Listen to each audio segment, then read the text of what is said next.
Yo, c'est Noémie et bienvenue dans un nouvel épisode des vlogs du Buzzword. On est parti tout de suite avec ma première lecture pour un mot ou un élément, un mot. Un mot dans le titre, c'est plutôt un mot plutôt qu'un élément. Pour un mot dans le titre, la thématique c'est events, donc événement. Il faut qu'il y ait dans le titre la mention d'un événement, d'une manifestation, d'une fête quelconque, une occasion au cours de laquelle les personnages se rencontrent ou se sont rencontrés. Ça peut être mariage, repas, lune de miel. Voilà. J'ai décidé de traduire ce mot, enfin de traduire, non pas de le traduire du coup, puisque le buzzword est un challenge organisé par Kayla, qui est une booktubeuse américaine, si je dis pas de bêtises, américaine ou britannique, je dirais plutôt américaine, mais j'ai un petit doute. Je vais partir sur, et en plus c'est parfait parce que c'est quand même marqué sur la couverture que j'ai, je vais lire Les hommes virils lisent de la romance, qui est le tome 1 de The Bromance Book Club. Donc, club de lecture, pour moi, c'est un événement, c'est une manifestation à l'occasion de laquelle les gens se rencontrent. Donc j'estime que ça compte et il fait partie de mon Magical Readathon pour un premier roman. Et il s'agit du premier roman écrit par Lyssa Kay Adams. Je vais l'écouter en anglais puisque j'ai la version originale en audio. On est sur une romance contemporaine, cozy romance je dirais. Et on va faire la rencontre de Gavin qui a tout, une belle gueule, une carrière au top, une épouse dévouée et deux adorables jumelles. Pourtant, du jour au lendemain, Thea le met à la porte et demande le divorce. À l'entendre, il l'aurait terriblement déçu. Lui, une légende vivante du baseball, adulé par des millions de fans. Ok, Gavin s'est peut-être comporté comme un crétin égoïste, mais aujourd'hui, il est prêt à tout pour sauver son mariage, même à intégrer ce club ultra secret dans lequel le traîne son coéquipier. Un club de lecture de romance, réservé aux mecs qui veulent mieux comprendre les femmes. Honnêtement, il a du mal à croire que ces histoires à l'eau de rose, c'est Manuel, puissent l'aider à reconquérir Thea. Mais puisque les autres ont pu sauver leur couple grâce au conseil de Lord Benedict, alors qu'on lui passe ce bouquin. Et vite. Voilà, donc on va être sur une histoire à mon avis assez drôle. Je crois pas avoir déjà lu de la romance contemporaine du point de vue d'un homme, écrit par une femme. On va voir ce que ça donne. Je sais que le tome 1 est plutôt apprécié. Je sais pas si les gens continuent spécialement la série. J'ai le tome 2 dans ma pile à lire si jamais j'apprécie celui-là. C'est une édition France Loisirs. Je n'aurai jamais la suite dans la même édition. Mais c'est pas grave. Je vais tenter le coup avec celui-là. Je vais commencer ma lecture cet après-midi. Et puis je vous reprendrai comme d'habitude quand j'aurai atteint la moitié, pour vous dire un petit peu ce que j'en pense, et puis peut-être un petit peu plus précisément aussi de quoi ça parle. Hello, on est vendredi, le 12, je crois bien. Oui, c'est ça, vendredi 12 septembre. Et je vous reprends parce que je viens d'atteindre la moitié de Les hommes virils lisent de la romance de Lyssa Kay Adams, qui est le tome 1 de The Bromance Book Club. J'adore. Je passe un super moment, c'est mignon, c'est drôle. On va faire la rencontre de Gavin qui est marié avec Thea depuis plusieurs années maintenant. Je dirais qu'approximativement leurs enfants doivent avoir 6 ans peut-être, 5 ans, 6 ans. Je pense que ça a été dit mais je m'en souviens plus, faudrait que je fasse la recherche pour être sûre. Ils ont des jumelles. Et en fait, donc ils ont commencé à sortir ensemble il y a un moment. Et Thea est tombée enceinte assez vite. Et Gavin l'a demandé en mariage dans la foulée. Donc ils se sont mariés, ils ont eu leur fille. Et depuis, ils vivent un petit peu, alors je vais pas dire en coloc, mais Thea est pas spécialement heureuse. Et un jour, Gavin se rend compte qu'elle simule pendant leur rapport. Ça va lui faire péter un câble parce qu'il comprend pas. Depuis combien de temps c'est le cas, depuis combien de temps elle n'est pas heureuse. Donc Thea va le mettre à la porte, lui va s'en aller et elle va demander le divorce. Ses amis, qui sont tout comme lui des joueurs de baseball, puisqu'il est joueur de baseball professionnel, vont l'introduire à un club de lecture de romance. L'idée, c'est qu'en lisant ces ouvrages, ils réussissent à mieux comprendre ce que leurs femmes cherchent dans une relation et à parler un petit peu le même langage qu'elles. Gavin n'y croit pas du tout au départ, mais bon, il est quand même... il se lance quand même dans cette histoire de comtesse de je sais plus quoi. C'est une romance historique. La comtesse... Attendez, je vais retrouver. Une comtesse à conquérir. Voilà. Histoire dans laquelle le comte qui vient d'épouser sa nouvelle épouse, qui est du coup la comtesse, a foiré, a fait une grosse connerie et se retrouve à galérer pour tenter de reconquérir son épouse, tout comme lui va tenter de reconquérir son épouse après avoir foiré. J'adore, je passe un super moment, j'ai la version audio en anglais que j'ai réussi à trouver et c'est chouette, j'aime beaucoup le narrateur. Alors il y a 2 narrateurs, ce que j'ai pas trop compris c'est pourquoi il y avait 2 narrateurs masculins alors qu'on a le point de vue de Gavin et le point de vue de Fia. J'aurais bien aimé que ce soit une femme qui fasse la partie de Fia, mais bon, c'est comme ça. Leurs 2 petites filles sont adorables. Fia, on se rend compte qu'elle a vraiment beaucoup de difficultés et c'est ça que j'apprécie, c'est qu'on passe vraiment du temps des 2 côtés. Gavin qui est complètement aveugle aux raisons pour lesquelles sa femme était malheureuse et Fia qui du coup nous explique pourquoi elle était malheureuse et toutes les raisons légitimes qu'elle a d'en vouloir à son mari. Et il galère, mais il a réussi à la convaincre de lui donner une seconde chance, donc elle lui donne jusqu'à Noël, ce qui lui laisse 1 mois pour tenter de la reconquérir. Et au bout d'1 mois, si elle n'est pas convaincue, ben, Gavin s'engage à lui donner tout ce qu'elle veut, à lui laisser la maison, à lui donner une pension alimentaire pour les enfants, enfin vraiment voilà, de façon à ce qu'elle puisse poursuivre sa vie sans lui, même si c'est pas du tout ce qu'il veut, parce qu'il est fou amoureux de sa femme. Donc c'est ouais, je sais pas comment vous dire, c'est ultra détente, c'est mignon, c'est beau, c'est chou, c'est drôle, c'est un super bon moment. Et j'avais un peu peur parce que même si c'est une femme qui l'écrit, on est sur le point de vue d'un personnage principal masculin. Du coup, je savais pas trop à quoi m'attendre. Et elle l'écrit tellement bien. On est vraiment dans la tête de ce mec et en tant que femme, je me dis mais aïe les garçons, oh les hommes. Mais c'est tellement crédible. J'adore, je passe un super moment. Ça se lit très très vite. Je pense qu'il y a moyen que je le termine ce soir ou demain. Je vais m'y remettre là, tout de suite, parce que vraiment, c'est incroyable. J'espère que la suite, la fin, va me plaire tout autant. Et ouais, c'est un update assez court, du coup, j'ai pas grand chose à vous dire. Je vous ai donné le pitch, je vous ai donné mes impressions. J'apprécie le style de l'autrice qui est très fluide, assez classique pour de la romance contemporaine, mais il n'y a pas de grandes envolées lyriques, mais c'est dynamique, c'est rythmé. Ouais, je passe un très très très chouette moment. Donc j'y retourne, et puis je vous reprendrai quand je l'aurai terminé. Hello, on est samedi, le 13 du coup. Il est 8h moins 10 et je suis sur le parking du boulot. J'ai seulement 10 minutes pour vous parler, donc on va essayer de faire ça vite. Avant toute chose, j'envoie de grosses ondes positives à la personne que j'ai croisée sur l'autoroute ce matin. Un des gars qui s'occupe de l'entretien des routes et de la sécurité sur l'autoroute. Alors, on a failli avoir un accident, nous tous, les voitures qui arrivaient, parce que c'était assez subi, la flèche qui nous disait de nous rabattre à gauche, les gens qui continuent à rouler à 115 alors qu'il faut ralentir en fait. Je pense que ce matin, je dirais assez récemment, hein, vu l'état de la route, voilà, je pense que quelqu'un, une voiture, un camion j'espère, parce que si c'était une voiture, je vous raconte même pas dans quel état elle doit être, a percuté une bestiole. Vu la taille du truc, je pense que c'était un sanglier. Il y en avait partout. C'était horrible. Oh, à 7h30. Berk. Il y avait des petits bouts partout et le gars, il était là en train de ramasser avec sa pelle. Oh. Dégueulasse. C'était dégueulasse, c'était immonde. Bref. Donc grosse pensée positive pour cette personne qui s'est réveillée ce matin et à qui on a dit va ramasser les petits bouts de sanglier sur la route. Super.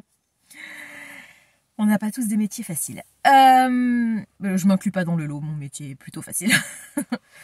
Donc, j'ai fini hier soir Les Hommes Virils lisent de la romance, le tome 1 de The Bromance Book Club de Lisa K. Adams. Je lui ai mis 4 étoiles, c'était trop bien, j'ai adoré. C'était mignon, j'ai adoré la fin. Les personnages sont attachants, j'aime beaucoup la façon dont l'histoire se déroule. On a un third act break-up. Je vous rappelle qu'on a un mari qui essaie de reconquérir sa femme, il va réussir d'une certaine façon. On sent qu'elle est sur le point de craquer, de se rendre compte qu'effectivement elle l'aime et c'est tout ce qui compte. Mais on a un drama qui fait qu'à un moment donné, on se dit qu'au final non. Je vous dirai pas si ça termine bien, mais bon, c'est une romance contemporaine. C'est feel good, c'est rigolo, c'est mignon, c'est adorable.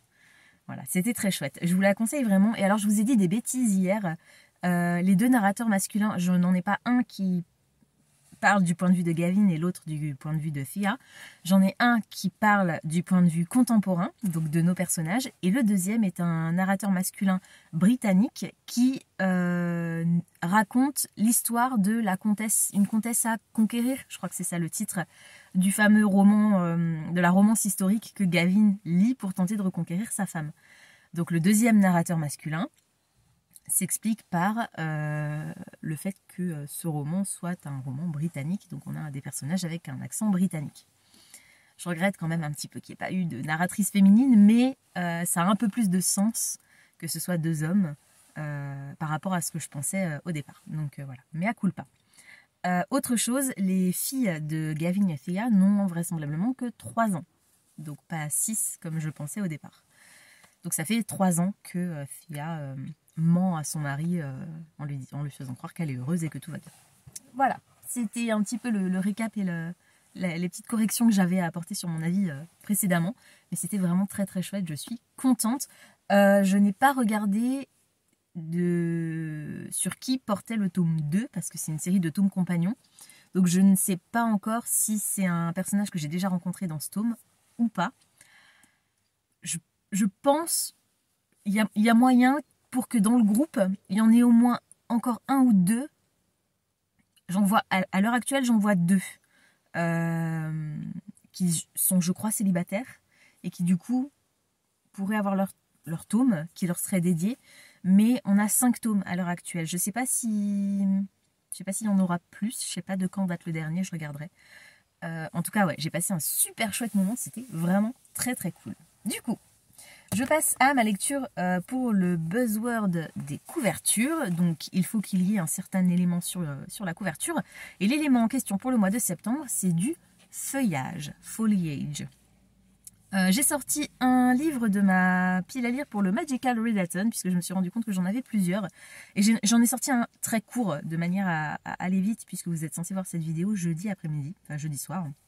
J'ai donc sorti, et petit indice, j'ai sorti mon t-shirt Pemberley. Je vais lire Jane Austen, une passion anglaise, de Fiona Stafford. On est sur un documentaire sur la vie de Jane Austen qui est assez court du coup. Et il y a du feuillage un petit peu partout. Il y a des buissons, des petits buissons. Voilà. Donc je me dis que ça colle plutôt bien. Charles Darwin connaissait ses romans par cœur, Winston Churchill la lisait pendant le Blitz et Virginia Woolf la comparait à Shakespeare.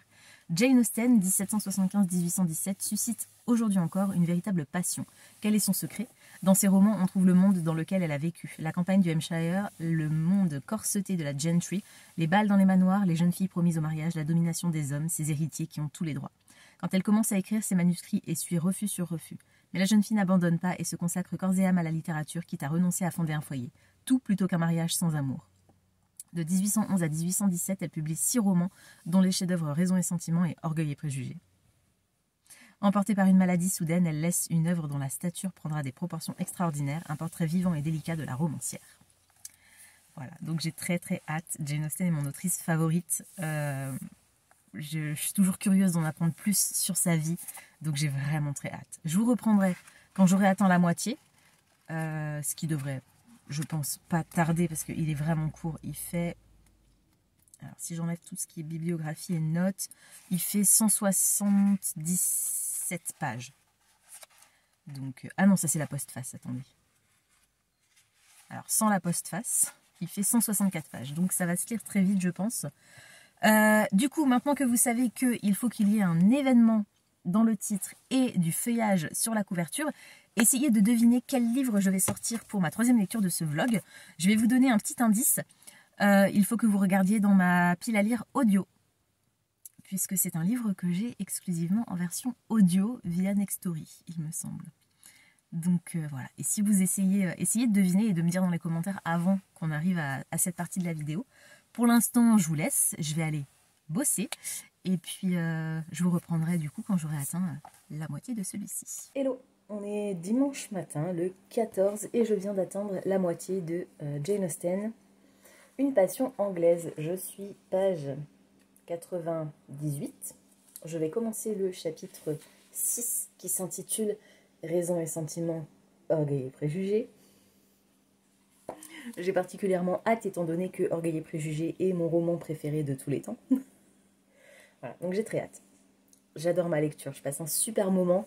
Ce que j'apprécie, c'est que l'autrice ne cache pas les difficultés à déterminer réellement la vie de Jane Austen.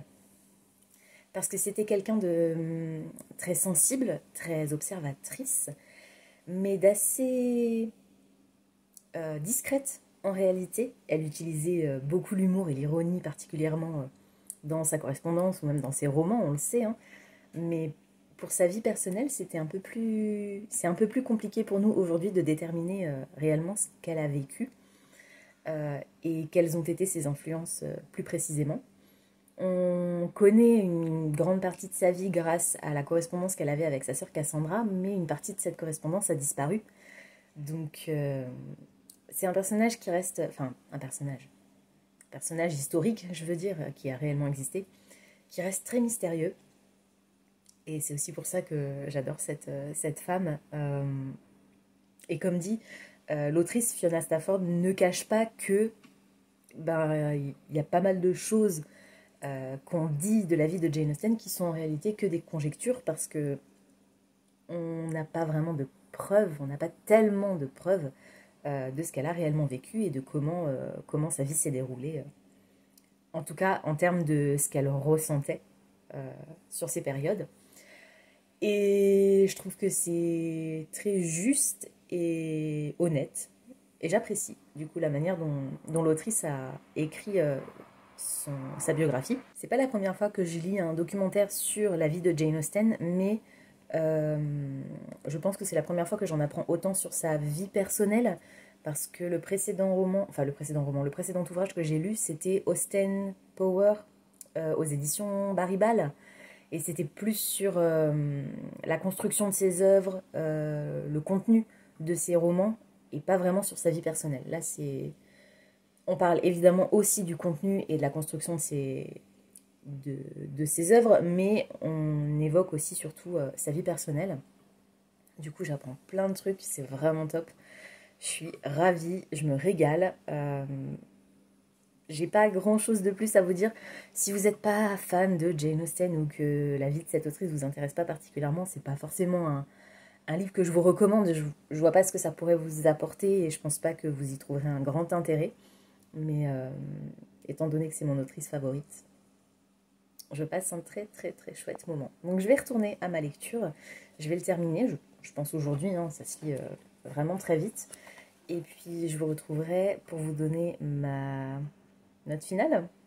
Et puis vous dire vraiment ce que j'en ai pensé. Je pense pas que mon avis va changer d'ici là, mais si j'ai quelques infos supplémentaires à vous donner, je vous les donnerai à ce moment-là. Et je vous reprends seulement quelques heures plus tard, parce que je viens de finir à l'instant Jane Austen, Une passion anglaise de Fiona Stafford. Je lui ai mis 5 étoiles, j'ai adoré, c'était trop bien. J'ai envie de revoir tous les films, j'ai envie de relire tous les livres. Je pense pas que je vais le faire prochainement, parce que j'ai pas mal de lectures à faire en septembre, mais je pense que dès que je pourrai, je me lancerai au moins une adaptation, je sais pas encore laquelle, on verra, mais j'ai envie de tous les revoir, tous les relire. C'était trop bien, j'ai appris plein de trucs et ça m'a aussi donné envie d'en lire encore plus sur la vie de cette autrice. Donc ouais, si vous aimez son travail, je vous invite à découvrir cet ouvrage qui est vraiment très court, il fait que 177 pages. C'était top, c'était une belle une jolie pause entre deux fictions, je trouve. Donc voilà, j'adore. Il était dans mon Magical Relaton pour mon cours de démonologie parce que je devais sortir un livre dans le titre duquel il y avait une émotion, donc une passion anglaise, même si c'est le sous-titre, ça fonctionne. Et il était aussi dans mon Pumpkin Autumn Challenge, mais ça je vous en reparlerai dans une vidéo dédiée en octobre. J'avais un trou dans mon planning de publication de vidéos et j'ai décidé de vous faire une vidéo dédiée au Pumpkin Autumn Challenge en plein milieu du challenge justement, donc mi-octobre, pour vous dire un petit peu où j'en suis, ce que j'ai déjà lu et ce qui me reste à lire en fonction des différentes catégories. Pour l'instant, on est toujours sur le buzzword et on passe à ma dernière lecture. Alors, j'ai un peu hâte, mais j'ai un peu peur aussi, parce que j'ai déjà lu un autre titre de cet auteur que j'ai que moyennement aimé. Je vous l'ai dit, il fait partie de ma pile à lire audio. C'est une lecture que je vais faire en VO, dans une version graphique audio, donc je suis très très contente, j'ai trop hâte parce que vous savez que j'ai adoré Pestilence, c'est ça, de Laura Thalassa, dans la version graphique audio. Je suis actuellement en train d'écouter le tome 2 de Crescent City dans la version graphique audio, donc je passe un super moment, mais pour un livre dans le titre duquel il doit y avoir un événement, et sur la couverture duquel il doit y avoir du feuillage, j'ai choisi de lire The Southern Book Club's Guide to Slaying Vampire de Grady Hendrix. Le titre est absolument imprononçable, mais comme vous pouvez le constater, il y a du feuillage sur la couverture et on est de nouveau parti pour un book club. Pourquoi pas? J'ai lu déjà un truc avec un club de lecture pour ma première lecture de ce vlog. Après tout, pourquoi pas continuer sur ma lancée et m'introduire dans un nouveau club de lecture. Si je vous dis pas de bêtises, ça se passe dans le sud des États-Unis dans les années 80. On va avoir un nouveau voisin qui va débarquer et ce voisin est peut-être pas un vampire. On est sur un récit de femme au foyer un peu style Desperate Housewives. Je sais que Mathilde l'a lu et l'a plutôt apprécié. On va voir ce que j'en pense. Ça me fait un peu peur parce que, comme je vous l'ai dit, j'ai lu Horror Store de Grady Hendrix que j'ai moyennement aimé. On verra. On verra ce que ça donne. A priori, on est sur une histoire de vampire. Alors, est-ce qu'on est vraiment sur une histoire de vampire ou pas? Je ne sais pas. Je ne veux pas le savoir avant de commencer ma lecture. Ce que je vais faire maintenant, je pense. Et puis, je vais déjà manger avant. Et puis je vous reprendrai quand j'aurai atteint la moitié pour vous dire un petit peu plus précisément de quoi ça parle du coup. Et puis vous donner mon avis sur la première partie de ce récit. Hello, on est lundi le 15 septembre et je vous reprends parce que j'ai atteint hier soir la moitié de The Southern Book Club's Guide to Slaying Vampires. J'ai même atteint un peu plus de la moitié, je suis à 52% exactement parce que j'ai l'impression, alors c'est compliqué à voir avec juste la version audio, j'ai l'impression que les chapitres sont très très longs, du coup c'est compliqué de m'arrêter à un moment où j'ai un blanc, surtout comme je vous l'ai dit que j'écoute la version graphique audio, donc avec un full cast, avec les bruitages, donc de la musique de fond, les bruits d'insectes dans la nuit, ce genre de choses, donc c'est vraiment un peu compliqué de mettre pause à un moment où voilà, je ne risque pas de me couper en plein milieu d'une phrase. Alors, je vais vous redonner un pitch un peu plus précis peut-être. Ça se passe en 1993 en réalité, enfin l'histoire débute en 88 mais on avance un petit peu dans le temps. On est donc en 1993 et on va suivre Patricia, qui est une femme au foyer dans une banlieue d'une ville américaine qui s'appelle le Vieux Village. Et elle se réunit une fois par mois, je crois, avec 3 autres femmes au foyer pour un club de lecture. Alors avant, elle se réunissait avec un peu plus de personnes chez une autre femme au foyer qui était très Brie Van de Camp. Donc c'est elle, elle avait décidé, voilà, on va lire ces livres-là, on va aller chez toi d'abord, puis chez toi, puis chez toi, puis chez toi, puis à chaque fois ce sera 20 minutes de présentation de l'auteur ou de l'autrice, de sa vie, de l'ouvrage, de ce que tu en as pensé, puis après chacun prendra la parole. Enfin, c'était très rigide, et c'était au tour de Patricia d'accueillir et de présenter le livre, et malheureusement ce mois-ci elle n'a pas lu le livre. Elle a 2 enfants, c'était un peu la galère, et voilà. Et donc l'histoire commence comme ça en 88. Ça met fin à ce club de lecture, et donc quelques années plus tard, en 93, on suit Patricia avec trois femmes au foyer qui faisaient partie du premier club de lecture, mais qui ont décidé de créer leur propre club. Et elles lisent du true crime, donc des livres qui parlent de faits divers, de faits réels, de vrais criminels. Et elles alternent avec de temps en temps un roman d'horreur. Voilà. C'est un peu plus leur cam, c'est un peu plus leur truc. Il faut dire qu'il ne se passe pas grand chose dans leur vie de femme au foyer.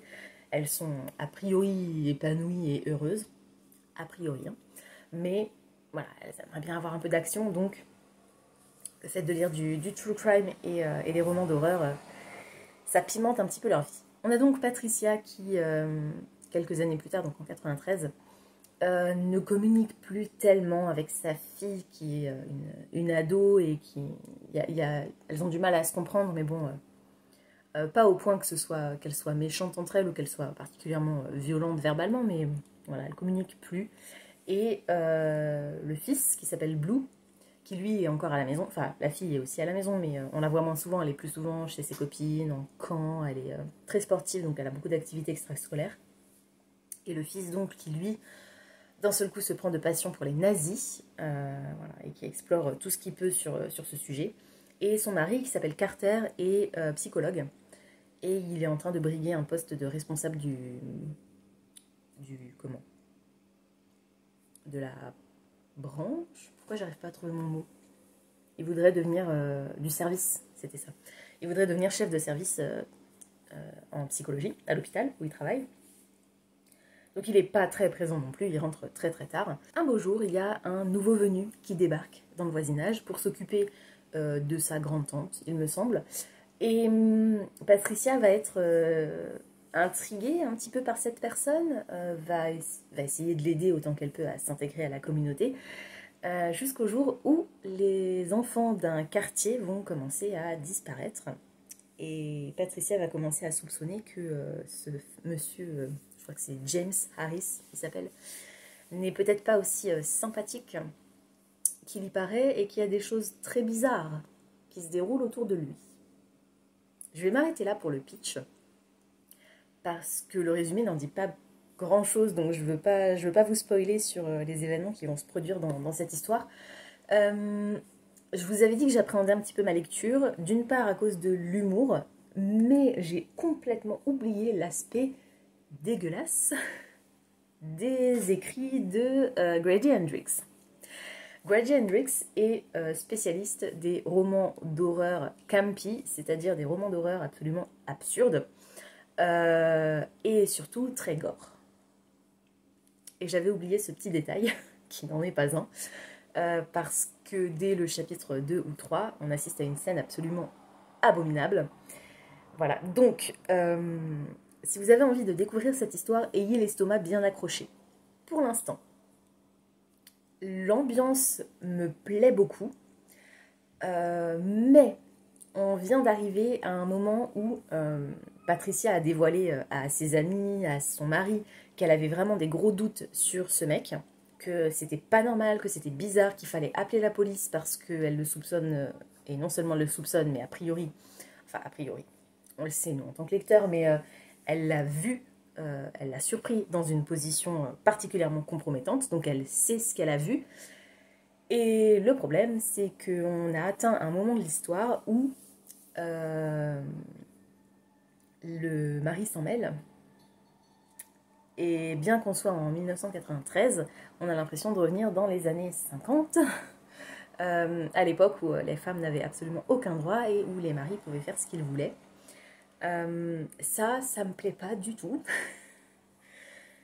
Donc on va voir, surtout que le mari de Patricia est psychiatre, psychologue, je sais plus. Donc en plus il a ce côté figure d'autorité médicale, respectée, voilà. Donc c'est un con, pour dire les choses simplement. Et je suis déjà à la moitié. Je ne sais pas du tout comment va se passer la deuxième partie de cette histoire parce que pour moi, le moment que j'ai atteint là maintenant, je pensais pas l'atteindre aussi vite. Je pensais que ça arriverait vraiment plus vers la fin de l'histoire.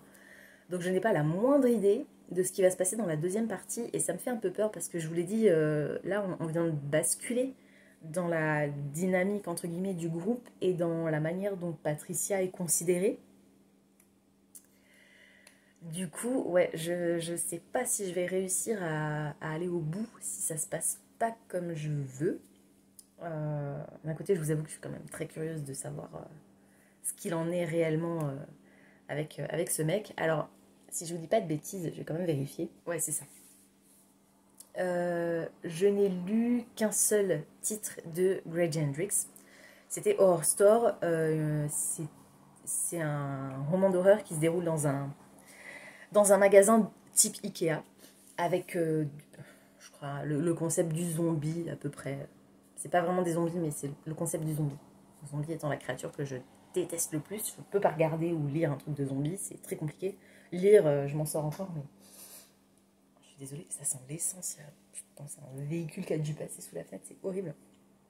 Bref. Et cette histoire ne finissait pas spécialement bien. En plus, on était sur une fin ouverte. Donc je m'attends à ce que celui-ci ne finisse pas spécialement bien non plus. Alors je ne vous dirai pas si c'était le cas ou pas. Par contre, je vous dirai si la fin m'a satisfaite. Et ouais, on verra. Je sais pas trop. Je suis assez mitigée pour l'instant. L'ambiance est phénoménale.